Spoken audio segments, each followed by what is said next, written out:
All right, it is Halloween season. So what better time to reboot some old monster classics? And one of the ones that people had asked me about a couple times was the Mummy series. The not the Boris Karloff one, not the Christopher Lee one, um, definitely not the Tom Cruise one. They want to know more about the Brendan Fraser one because Brendan Fraser is having a whole career resurgence between winning an Oscar for The Whale and I loved him on Doom Patrol actually, and it's a bummer we'll never see him as Firefly in the Batgirl movie that got ditched. It's weird because he won an Oscar. You would think, oh, let's capitalize on that, but never mind. So the Mummy is great. The first one, very much in the style of a Raiders of the Lost Ark type of vibe. Second one, it's fine. It's basically the same movie over again, except terrible CGI rock and like little dwarf mummies. The third one is where they recast a bunch of the people, and it's like Jet Li and Tibetan mummies and like the Abominable Snowman or whatever. I don't know. I remember when it was out. I remember having it in my theater. I don't remember seeing it. So, how do you take, you can't do the big action period piece movie anymore with Brendan Fraser because he's a bigger dude. Plus, I think they've kind of tried that already with the Tom Cruise one that didn't really work. So I would say take it back to its horror roots because nobody's done a mummy movie that's like a horror mummy movie, in a long time. You get a lot of like the indie movies that do it. So my idea though had something to do that no one's done yet with The Mummy. Which is so how I would fit it into the Brendan Fraser universe is I would have Brendan Fraser play the grandson of his character from the first three movies. So we could set it in modern time. This dude is an intellectual. He's more of an inside kid. He's not like his grandfather who was out there, having all kinds of crazy swashbuckling adventures. And he is he's followed in the family footsteps in one regard is he's one of the foremost experts on mummies in the world. So our story would revolve around a Anton LaVey, Aleister Crowley type, wicked magician style character back in the Victorian era, back when they used to do, and this is a real thing, they used to do like mummy unwrapping parties where like rich white people would desecrate tombs and unwrap bodies like to all their friends. Then people would take like pieces of it and stuff. So my idea was there would be a hedonistic cult essentially that worshipped all the different gods of the dead. So you would have this one cult leader who had his people convinced, sort of like Kane in Poltergeist 2, that he was the embodiment of death personified. He was the guy who ran the military school in Malcolm in the Middle. He was in a movie called Lord of Illusion, where he was like this dude who was this kind of Lovecraftian being who had the powers of actual magic and not just like parlor tricks. So this guy has this collection of people who they worship all the different gods of death, and they have mummies from all over the world. So we don't have to just do Egyptian mummies anymore.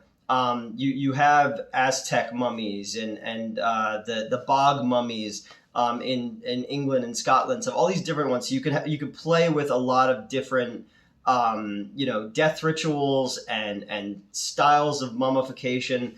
But this leader, he went too far, and they were getting close to actually, tapping the etheric plane and bringing forth, this death personified. So several members of the cult basically mummify this dude alive. But what they do is when in Egyptian mummification, they would remove the organs and they would preserve them so that when they got to the afterlife, they could, pop them all back in and, hey, here I am. So they don't. They make sure that none of the organs are preserved. So he's buried, mummified alive, sort of like Imhotep was. And then the story fades into legend. So this would take place up in the hills up in the moors in England, castles and all that. There's a whole section that was kind of swept away by a storm, maybe I don't know, like a, what do they call that when like the thing comes down the mountain and not like an avalanche, but like a mudslide. I'm a fucking idiot. So there's a mudslide. I don't know if they have them in England, but if not, we'll make it somewhere else. This is just a pitch. So story moved into legend, and then a archaeological team, it would be a team working on roads, would discover like pieces of of pottery, and they would say, oh, there must have been something ancient here. So an archaeological team goes in, and then they find that it was actually, there's a lot of things from like the 1920s and 1930s in there. And that's when they start finding the mummies. And it doesn't make sense because they're mummies from all different eras, all different parts of the globe. So that's when they call in Brendan Fraser, who's the grandson of his character from The Mummy. And he's never actually been on field duty before. And while he's out there, and they make the trek down into, what was this this like palatial estate, sort of like where, like I said, like in Aleister Crowley, like where Led Zeppelin would go to record songs and some shit, so they find evidence that the stories were true. And along the way, one of the people on the group blows the Aztec death whistle, thinking that it's fun and it's a game, and winds up resurrecting all these different mummies.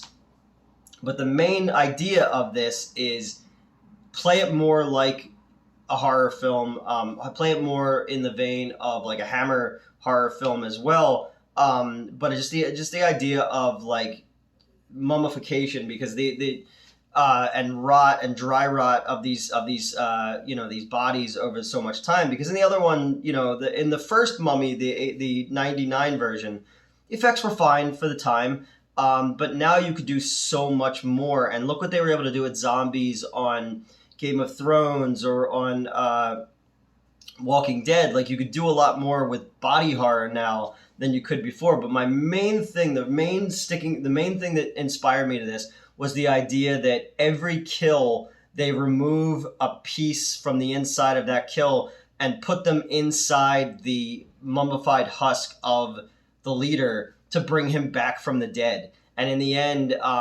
he is death. And you would have this army of mummies and this dude who's just pure darkness versus, what's his name? Rick in the first one. And now he's got to he's got to step out. It's no longer like folklore in books. It's real. It's right in front of him.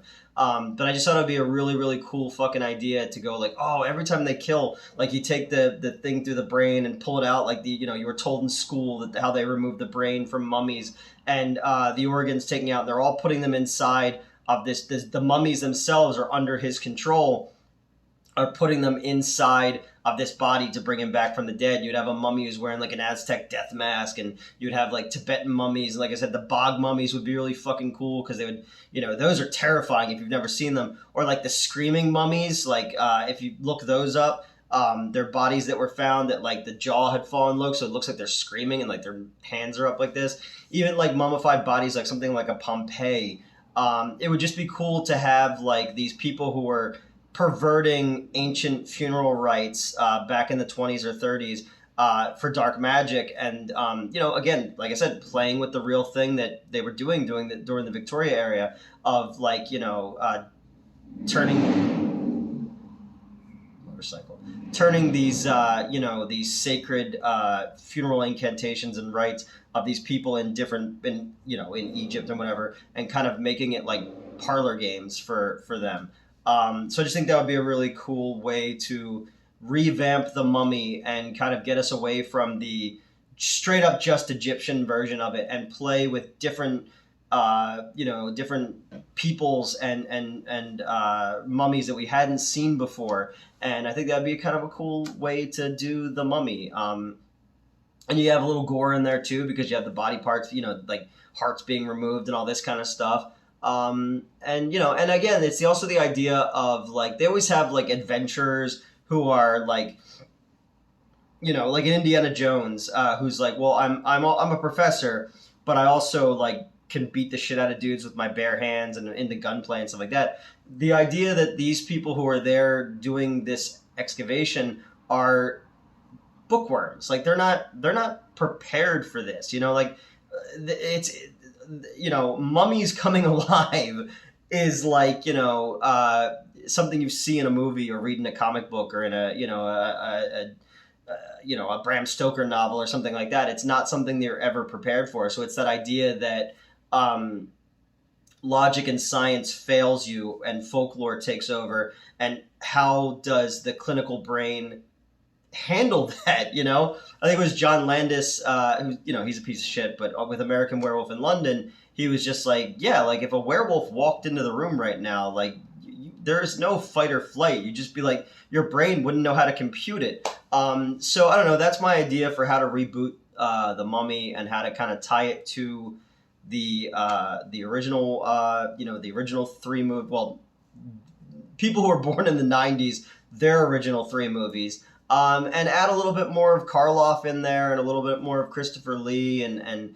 just go all over the world with it and bring them all into this idea of black magic and I don't know, that'd be kind of cool. Like I can picture like one of the kills with the fucking hook in the brain, or just like mummies like reaching into a dude's chest and like pulling out like his liver or something like that to put into this thing, and slowly but surely as they are putting the pieces into the cult leader, he's slowly coming back. And you could do some really, really cool shit with that, So I don't know. Let's make mummies scary again. That's all I'm asking for. So we're closer to Halloween, and I hope you guys are still digging these renewts. If not, I'll stop doing them. Let me know what you think. But yeah, this was just an idea I was kicking around today because somebody a couple reviews ago was like, "Oh, do the Mummy." And I was like, how do you do the Mummy in a different way? And then this kind of popped into my head. So I thought I would sit down and I would do a quick,